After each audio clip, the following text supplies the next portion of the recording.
एका गुंठ्यामध्ये आपण 11 प्रकारच्या भाज्या नैसर्गिक पद्धतीने लावल्या आहेत। आता त्या कशा लावल्या आहेत ते आपण आता पाहणार आहोत। पार्ट 1। नमस्कार शेतकरी मित्रांनो, आपण अशा पद्धतीने बेड तयार करून घेतले आहेत। यात घनजीवामृत आधी भरून घ्यायचं आणि मग ह्या असे बेड तयार करायचे। याच्यात आपण भेंडी लागवड करणार आहोत। हा 1 गुंठ्याचा पीस आहे सगळा।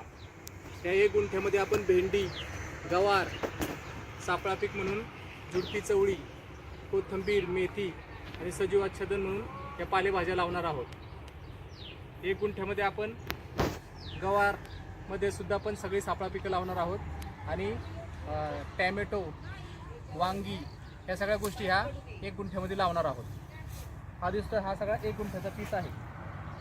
यात सगळ्या उन्हाळी भाज्या आता आपण लावणार आहोत। एका बेडवर आपण असं शेपूचं बी टाकून घेणार आहोत आणि नंतर हे खुरप्याच्या सहाय्याने खुटाळणार आहोत।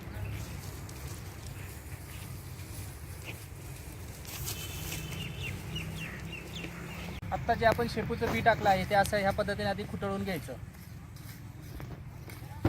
दिसतंय असं ते काढलं जातं आणि त्याच्यानंतर आपण भेंडीची लागवड करणार आहोत।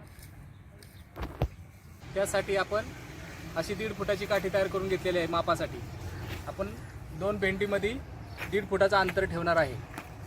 हे दिसतंय याचं बी आधी घेतलेलं आहे सगळे। हे भेंडीचं बी, हे पालक आणि ही कोथिंबीर ह्या गोष्टी आपण आता ह्या भेंडीमध्ये लावणार आहोत। आपण हा जो बेड तयार केला आहे इथे आणि इथे असा खड्डा खांदून घ्यायचा आणि त्याच्यामध्ये असे 2 बी लावून टाकायचे। आधी ह्या बियांना सगळ्यांना बीज संस्कार करून घ्यायचे, म्हणजे उगवण क्षमता ही चांगली होते। आता हे झालं आणि त्यानंतर आपण इथं आणि इथं कोथिंबीरच्या बुचक्या लावणार आहोत अशा या पद्धतीने दोन्ही भेंडीच्या मध्ये।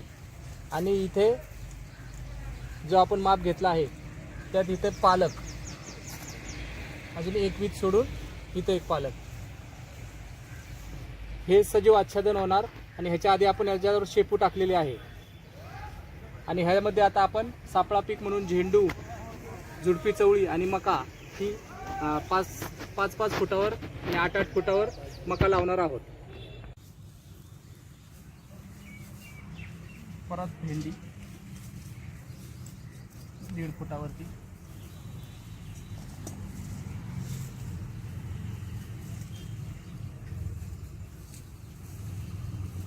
या कोथिंबीरच्या बुचक्या, तेवढी कोथिंबीर घ्यायची लावताना, हे चांगले येतात। आणि इथे सगळा पालक लावून टाकायचा 1-1 पीसवर। एका गुंठ्याच्या जागेमध्ये आपण भेंडी, दोन्ही भेंडीमध्ये कोथिंबीर, खाली मेथी आणि वरती पालक लावलेला आहे। हा दिसतोय पालक। आणि दुसरीकडे गवार, आंबट चुका आणि सापळा पीक म्हणून मका,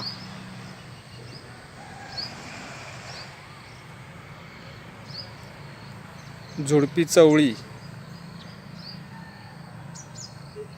आणि मुळा हे लावले आहे। पार्ट 2। हे मेन पीक भेंडी दिसतंय, भेंडीला फूल लागले।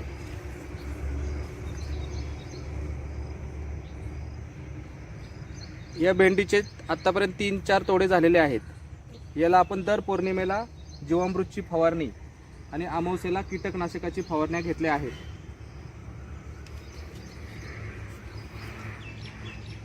आणि दुसरं मेन पीक अर्ध्या गुंठ्यात जे लावलं आहे ते आहे गवार। ही सुरती गवार आहे आणि तिकडे ती गावरान गवार आहे। अशा 2 टाईपच्या गवार लावल्या आहेत। आणि यामध्ये सापळा पीक म्हणून आपण मका लावली आहे। मका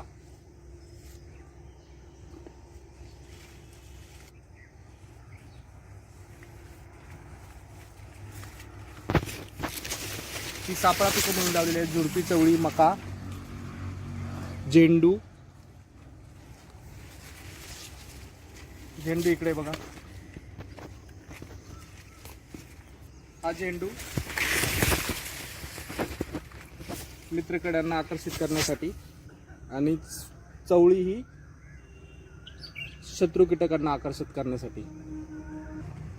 ही झुडपी चवळी ही शत्रू कीटकांना आकर्षित करते, याच्यावर मावा आकर्षित होतो आणि मित्र कीटक पण आकर्षित होतात. हे सूर्यफूल हे मित्रकिड्यांना आकर्षित करतं, यामुळे परागीकरण जास्तीत जास्त होतं. हे पण सापळा पीक मध्ये मोडतं. यामध्ये आपण नायट्रोजनसाठी पालक लावलेला आहे. सापळा पीक म्हणून आपण मधी आणि नायट्रोजन फिक्सिंगसाठी पालक लावलेला आहे सेंटरला. हा पालक खुडून आपल्याला भाजी म्हणून खायला पण होतो आणि मित्रकिड्यांना पण आकर्षित करतो. यामध्ये आपण वांगी सुद्धा लावली आहेत एका गुंठ्यामध्ये. हे दिसते वांग, त्यामध्ये परत पालक आलेला आहे मनानेच. आणि आपण जी शेपू लावली आहे ती सुद्धा लागण तशी आपण काढू शकता. आणि ह्याला जरी फुलं लागली तरी हे फुलं मित्रकिड्यांना आकर्षित करतात. एका गुंठ्याच्या या साईडने जे आपण कंपाऊंड केलं आहे छोटंसं, त्याला ही कारली लावलेली आहेत. हे दिसतात कारली.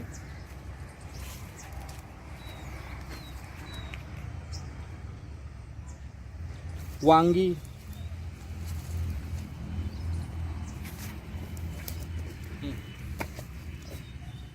हे वांग.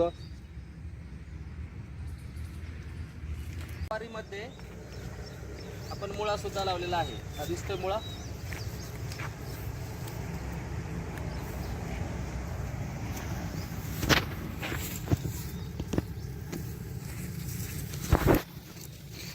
हा मुळा.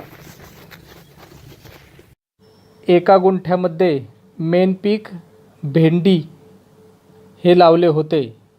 आता ही 2 महिन्याची भेंडी झाली आहे. आणि दुसरे पीक आपण गवार लावली आहे. ही दिसती गवार, हे दुसरे पीक. याला पण 2 महिने झाले आहेत.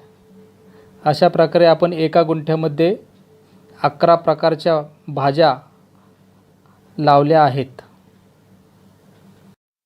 भेंडी, गवार, वांगी कसे तोडावे पार्ट 3, 4, 5 या व्हिडिओची लिंक डिस्क्रिप्शनमध्ये दिली आहे.